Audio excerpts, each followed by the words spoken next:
Wyoming Territory, 1879. The wind cut sharp across the open plain when Sheriff Silas Trenton rode into the dying light of Sundown Ridge, the town that called him hard as iron. He was 31, tall in the saddle, and wore his badge like a wound that never healed.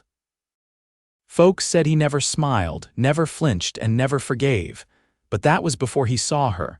She was standing on the porch of the burnt-out church, wrapped in a frayed shawl that barely covered the bruises on her arms. Her name was Hallie Zeller, 23. Skin pale from too many days without sun, eyes quiet like she had learned not to speak unless spoken to. She had scars on her jaw, old ones, and a fresh welt blooming along her cheekbone. Silas dismounted without a word, boots crunching over gravel. He could hear the whispering behind shutters, the way the townsfolk watched but did not move. "Who did it?" he asked. Hallie looked up, eyes wide but unreadable. She said nothing. A little hand clutched her skirt. A boy maybe 6 or 7 with dark curls and a scab on his chin. Behind him, a girl no older than 4 buried her face in Hallie's side. "They yours?" Silas asked. She nodded once. "Where's their father?" He left. "A year ago," she said, voice so soft he almost missed it. "Took the wagon and never came back." Silas looked her over, her lips split, her shawl threadbare, her children barefoot in the dust. He felt something shift in him, not pity, not anger, something deeper, protective. "You got a place to stay," she hesitated. "We sleep in the back of the church." "What's left of it?" Silas looked up at the charred cross still nailed to the steeple. Lightning had struck it 2 summers ago. No one ever rebuilt it. He turned to her. "You and your children are coming with me. You're not staying here another night." Her eyes flinched like a dog hit too many times. "I cannot pay you. I did not ask for money." She stood still as he reached forward, his hand slow, and uncurled the boy's fingers from her skirt, then the girl's. He scooped them both up, one on each hip. "I will carry them," he said. "You carry yourself." They followed him across the single street of Sundown Ridge, past the saloon, the shuttered mercantile, the old boarding house. No one spoke. Only one woman leaned out her window and muttered, "That girl brings bad luck." Silas stopped in front of his cabin on the outskirts, a one-room place with a stove and a cot and not much more. He set the children down gently and lit the lantern. "You can take the bed," he said. "I will sleep by the stove." Hallie stayed near the door, her shawl clutched tight. "You do not even know me." "I know enough." She looked at her children, the girl curled up on the rug, already asleep. The boy sat cross-legged beside her, staring at Silas like he had never seen a man not raise his voice. "My name is Hallie," she said. "I know." He bent slowly and held out a clean cloth.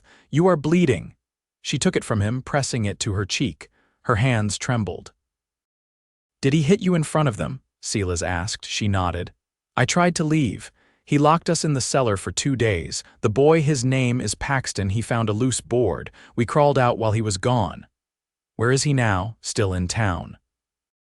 "He drinks at the saloon." Silas stood up, face hardening. "He will not touch you again." "No," she said quickly, stepping forward. "Please, if you fight him, he will kill you. He said so." Silas looked at her. Really looked. The way she stood between him and the children. The way she flinched every time someone showed her care.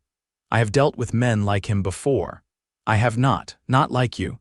He took a breath, then walked to the stove, tossing in kindling. "You are safe here, Hallie." She sat slowly on the edge of the bed as if unsure whether it was real. Then she lay down fully, arms around her children, her eyes never leaving him.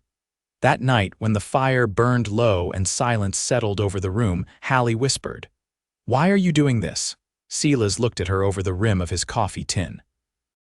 "Because someone should have, long ago." The next morning, Silas walked into the saloon just after sunrise. The man Jed Kingsley was passed out in the corner, bottle still in his hand. Silas dragged him out by the collar, dumped a bucket of water on him, and said, "You have until sundown to leave this town. If I see you near Hallie or those kids again, I will not arrest you. I will bury you." Jed laughed, spitting blood from a loose tooth. "She is mine." "No." "She never was." By noon, Jed was gone. When Silas returned to the cabin, Hallie was outside, hanging Paxton's shirt over the fence. Her sleeves were rolled up and her hair shone in the sun. She looked up when she heard his horse. "You did it," she said, voice full of something she did not yet know how to name. "He is gone." She looked down at her hands. "I do not know how to thank you." "You do not need to. I want to stay," she said. "Not just for tonight, I want to work. I can clean, cook. I do not need a maid." She stepped closer. "Then what do you need?" He looked at her, then passed her to the children playing in the dust. "I need someone who does not run when things get hard." "I already did that," she said. He reached out without thinking, brushing his thumb across the fading bruise on her cheek. She froze, but did not pull away. "You are safe now," he whispered. The words cracked something open in her, something buried deep. A tear slipped down her cheek and he caught it with his thumb. "I do not know how to be loved," she said. "Then let me teach you." She leaned into his palm, and for the first time in years she let herself believe. He kissed her then, gentle and sure, not like a man claiming something, but like someone giving back what was stolen. Behind them, Paxton laughed as he chased his sister in circles. The sun rose higher, warming the earth, and Hallie knew this man, this hard-eyed sheriff who carried her children like they were his own, was not hard as iron, not to her. Not anymore. The first frost came early that year, threading silver through the sagebrush and glazing the cabin roof in thin ice.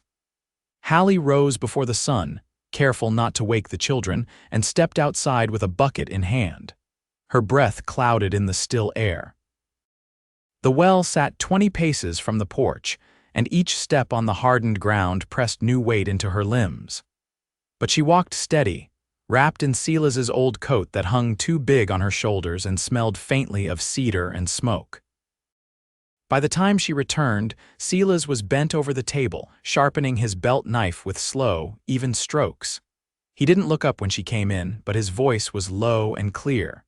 "Snow'll come down from the mountains by month's end. I'll need to ride out and lay traps before the pass closes." She set the bucket down near the stove, wiping her hands on her skirt. "How long will you be gone?" 3 days, maybe 4. "I'll take the northern ridge. There's mink and fox still running near the creeks." He glanced at her then. "You think you'll manage? I've kept them safe before." He nodded once, then set the knife aside. "You've done more than that." Paxton stirred under the quilt, blinking against the light. Hallie crossed to him, brushing hair from his forehead. Silas watched her with something unreadable in his eyes, then turned and started packing his saddlebag. By midday, he was ready. The children stood by the fence, watching as he mounted up. Hallie handed him a small bundle of cornbread wrapped in cloth. "I added dried berries." "They keep better," she said. He tucked it into his bag without a word, then turned to her. "If anyone comes around, don't answer the door. Keep the rifle loaded." She nodded, fingers tightening around the porch rail. "I remember." He leaned forward, close enough for her to see the fine lines near his eyes. "I'll be back before the next Sabbath. If I'm not, wait 2 more days. If still nothing, I'll come looking." That made his mouth twitch, just barely. "Don't." "Just wait." She stepped down from the porch, the hem of her dress catching frost. "You don't need to remind me how to survive, Silas." "I know," he said, voice quiet, "but I still want to." He rode out without looking back. The days passed in a rhythm she hadn't known in years. They gathered kindling, mended socks, scraped the last of the tomatoes into jars. Hallie taught Paxton how to fold a tin cup from birch bark, and the girl Nella spent hours tracing shapes into the frost on the window with her breath. At night, Hallie sat by the fire and read aloud from the only book Silas owned, a worn volume of Psalms with a broken spine. She didn't believe in much anymore, but the words had a stillness to them the children seemed to need. She'd light 1 candle, and when it burned low, she'd tuck them under the quilt and stay by the hearth until the coals dimmed. On the 4th night, the wind shifted. A dry, crackling gust came down from the hills, and the horses in the lean-to snorted and pawed at the frozen ground. Hallie stood by the door, rifle in hand, listening. Then came the sound of hooves, slow, deliberate. One rider, she pushed the children behind the stove and stood in the shadows, heart pounding. The rider dismounted. Heavy boots approached, she raised the rifle, braced her shoulder, and waited. The knock was soft, 3 even taps. "Hallie," came his voice. "It's me." She opened the door. Silas stood there, covered in snow. His coat was torn at the shoulder and blood had frozen into the fabric. His jaw was tight, but his eyes softened when he saw her. "I'm late," he said. She pulled him inside, bolted the door, and set the rifle down. "You're hurt. Cougar. Up near the ridge. Didn't expect him to come from behind." She guided him to the chair by the fire and peeled off his coat. Beneath, his shirt clung dark with dried blood. She fetched water and tore linen strips from the lining of her old dress. He grunted once as she cleaned the wound. "You stayed ready, just like you said." He watched her hands move, her brow furrowed in focus. "You're steady, even now." "I had no choice for too long." "Now I do." The children peeked out from behind the stove and Hallie nodded them over. Paxton came first, then Nella, both silent as they approached. Silas reached out, ruffling the boy's hair with his good hand. "I brought you something," he said, pulling a bundle from his saddlebag. Inside was a small carved whistle for Paxton and a cloth doll with braided yarn hair for Nella. Hallie's breath caught. "You made these." "Had time while I waited out the snow." She ran her fingers over the doll's stitching. "No one's ever made them anything." "They should have." She looked up then. "You think we belong here?" "I think you belong with people who see your worth before your wounds." She said nothing for a long moment, then rose and fetched the quilt from the bed. She draped it over his shoulders and sat beside him, her hand resting lightly over his. "I want to stay," she whispered, his fingers curled around hers. "Then stay." The wind outside howled down from the ridge, but inside the fire held steady. And for the first time in her memory, Hallie didn't brace for what would come next. She simply breathed. The cabin roof split a seam during the thaw. Snowmelt dripped through the rafters, landing in shallow tin pans Hallie set beneath the slow leak. She didn't mention it to Silas right away. He'd only just taken the bandage off his shoulder. And the last of the fever had only broken 2 nights before. Instead, she pressed warm pitch into the worst of the crack one morning while he and Paxton rode out to check the trapline. Nella helped by handing her strips of oiled cloth, her small hands careful, lips pursed in focus. When they finished, Hallie kissed her daughter's temple and let her pick dried gooseberries from the tin they kept on the shelf behind the flour sack. That evening, as Silas lifted Nella onto his knee and helped her count the rabbit pelts they'd brought in, Hallie finally said, "There's more weather coming. We'll need to fix the roof proper before the next freeze." Silas tilted his head toward the rafters. "You climbed up there. I've done harder." He nodded once, then looked at her hands still raw-knuckled from scraping resin. "You're not afraid of much, are you?" "I learned not to be. Fear doesn't stop the roof from leaking." He didn't argue. The next morning, he rode into town for rough boards and tar scrap. When he returned, he brought more than lumber. He came back with a steel kettle. Not new, but clean and solid. Hallie ran her fingers over the rim. "Why? You've boiled water in a tin pot for long enough." She set it on the stove without a word, but made sure the next stew was thick with sage and salt pork, the way he liked best. Late that night, she folded the mended linens and placed them in the cedar chest by the door. Silas sat by the hearth, running his whetstone over the edge of the skinning knife. She watched him for a moment, then crossed the room and knelt beside his chair. "I need to ask you something." He looked at her, waiting. "If something happened to me," she said, voice low, "would you keep them?" "Raise them like your own." He didn't blink. "Nothing's going to happen to you." "That's not the answer." He set the knife aside. "I'd keep them. Of course I would." She nodded once and stood, but he caught her wrist before she turned away. "You think like that often?" "Only when it's quiet." He rose, slow from the stiffness in his shoulder, and stepped close. "You're not alone anymore, Hallie." She looked up at him, her face unreadable. "I know that with my head. My heart's still learning." He touched her waist, then brought his hand to her back, drawing her gently against him. "Then I'll wait for it to catch up." In the days that followed, they worked shoulder to shoulder patching the roof, stacking cut wood under the eaves, and sealing the window gaps with new wool strips. The children followed them like shadows, quieter now, but steadier. Paxton started asking questions about how to set snares, how to read tracks in the snow. Nella began humming while she stirred the cornmeal, her voice soft and shy.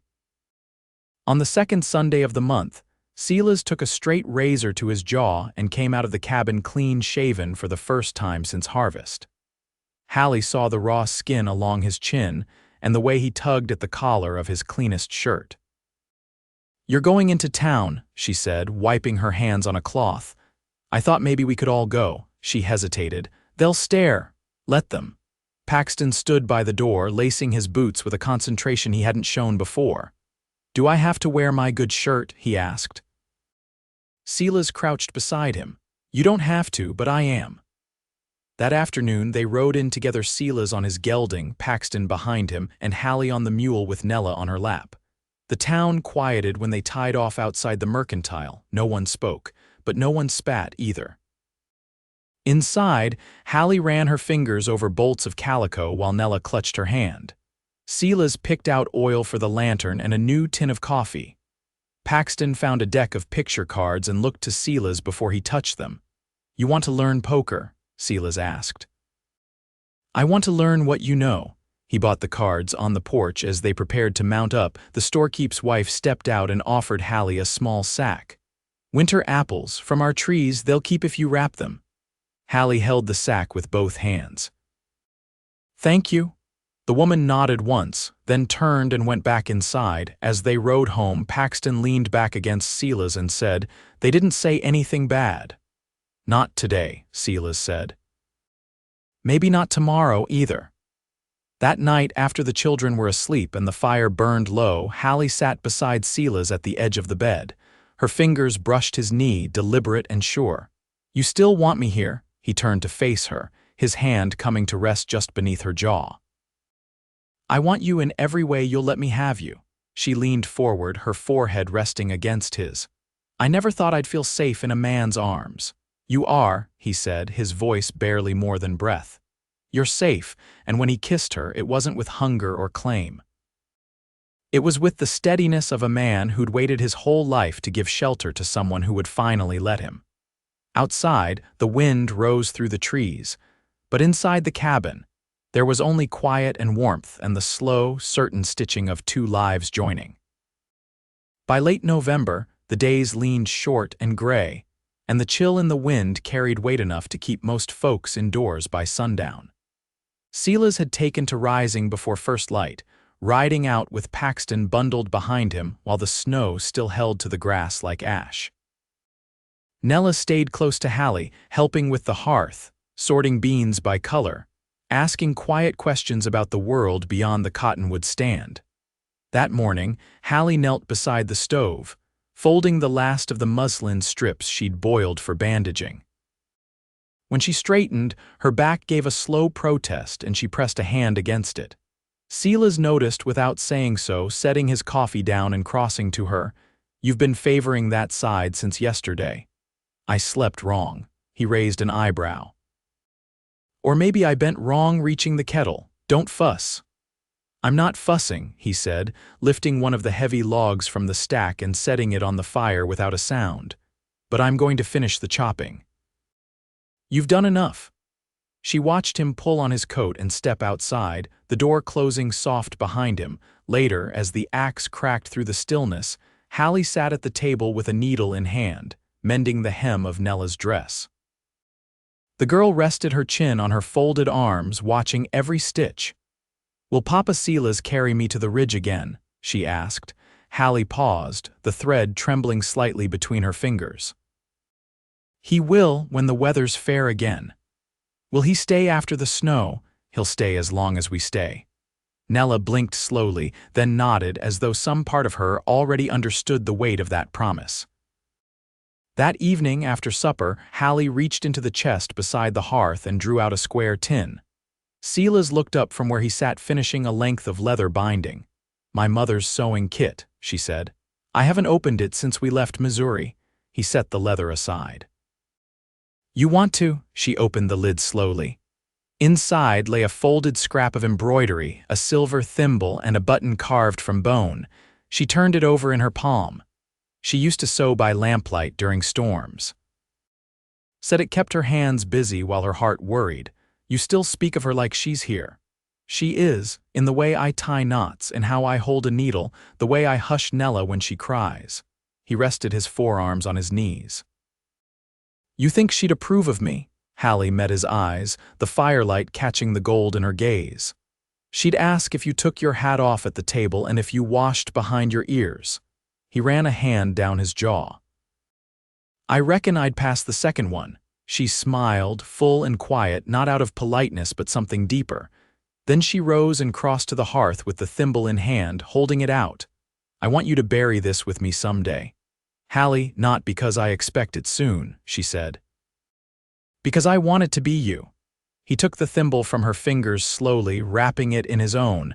"I'll outlast you," he said softly. "That's always been the plan." That night they lay side by side beneath the quilt, the lantern dark, the cold held at bay by breath and wool and the warmth of their bodies. She pressed a kiss beneath his collarbone, not in passion but in quiet reverence. "Do I frighten you sometimes?" she asked. "No, even when I'm quiet too long, when I stare at things that aren't there. I see what you're remembering, I don't turn away from it." She pressed her forehead to his throat. "I didn't think I'd ever trust a man to hold me through the dark." "You didn't," he murmured. "You trusted me to stand beside you until the dark passed." Down the hall, Paxton stirred once in his sleep. Nella shifted and sighed. Hallie listened to each sound and felt her pulse slow. "Will you teach him to saddle his own horse next spring? If he's ready. He'll be ready." She closed her eyes, her hand resting over his heart. Outside, snow began to fall soft and slow, blanketing the ridge in silence. Inside, the fire burned low, but it was enough. Spring thaw left the ground soft and slick with meltwater, and the creek behind the cabin ran fast with runoff, white around the stones. Silas reinforced the fence line with cedar posts while Paxton held the wire steady. The boy had grown taller through the winter, his shoulders broader, his hands more sure. He didn't ask as many questions now. He watched, learned, and mirrored. Hallie stayed by the window, watching their shapes move across the field. Nella sat at her feet with a length of twine, knotting it into a pattern she'd seen once in town. The girl's face was pinched in concentration. "You working on a trap snare?" Hallie asked. "No," Nella said. "It's a crown for the lamb." Hallie bent to look. "What lamb?" "The one that's coming." Hallie's breath caught. Nella blinked up at her. "You said the U was heavy. That means there'll be a lamb." Hallie nodded, brushing a curl from Nella's brow. "Yes, you're right." She didn't say what else she'd meant, that she'd been sick in the mornings.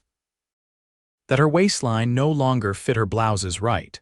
That her hands had begun to rest on her belly without thinking. That night, after the children were asleep, Silas sat at the edge of the washbasin with his sleeves rolled and the towel around his neck. Hallie poured warm water from the kettle, watching the steam rise. "I feel different," she said. He looked up, drying his hands. "Something wrong?" "No, the opposite." She moved closer, resting his hand against her stomach. He held still, eyes searching hers as if waiting to be sure. When she nodded, his shoulders softened and he bent forward, pressing his mouth to her temple. "Are you afraid?" he asked. She hesitated. "No, I thought I would be, but I'm not."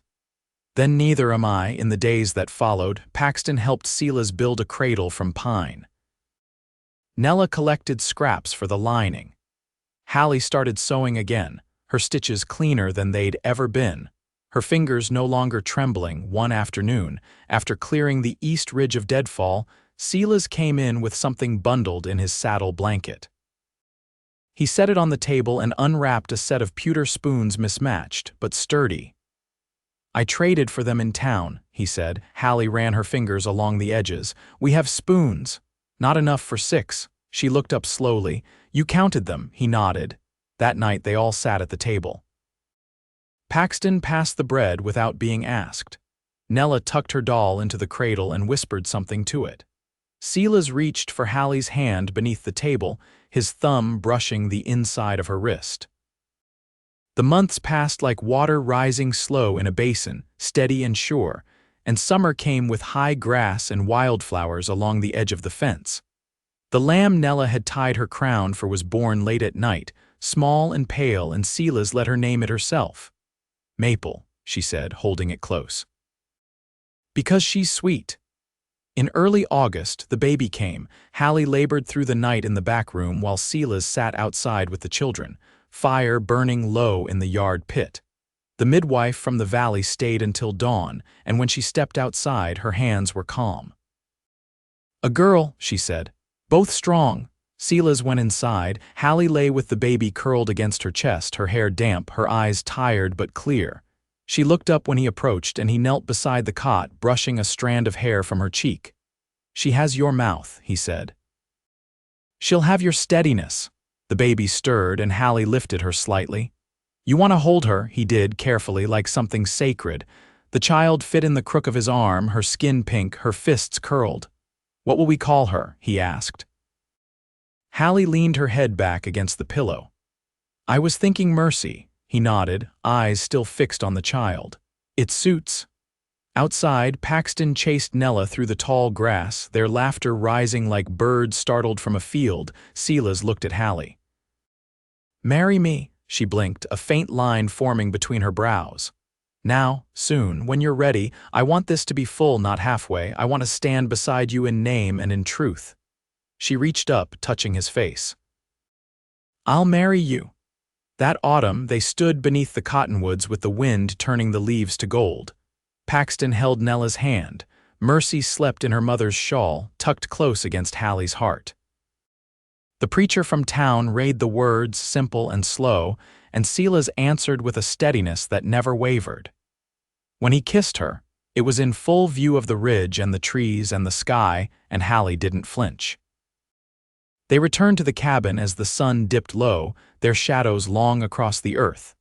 That night, after the children were asleep and the house stood quiet, Silas sat with Mercy in his arms, her tiny breaths warm against his collar. She'll never know fear like you did, he said. She'll know love, Hallie answered. That's more than enough. He looked at her, his wife now, her hair braided down her back, her eyes clear. You saved us, he said. No, she whispered, sliding her hand into his. We saved each other. Outside, the wind moved through the grass, and the stars rose steady over the wide Wyoming sky. Inside their cabin, the fire glowed low and warm, and every soul under that roof was home.